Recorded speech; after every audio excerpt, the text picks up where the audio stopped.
यति बेला प्रहरी र पीडित पक्षबीच हात हालहाल भएको छ। बालाजु प्रहरी विरुद्धमा यो प्रकारको हात हालहाल भएको छ। हेर्नु होला, हेर्नुहोस् दर्शकबिन, प्रहरीसँग हात हालहालको स्थिति भएको छ बालाजु चौकीमा यति बेला।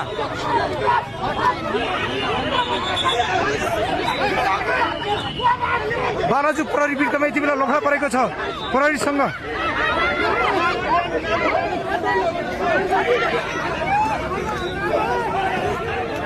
पुरानो घरमा छ रे, पुरानो घरमा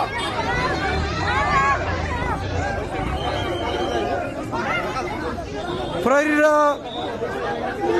हत्या गरेर मृत्यु भएकी ईश्वरीको आफन्त बीच यहाँ निकै तनावपूर्ण स्थिति रहेको छ।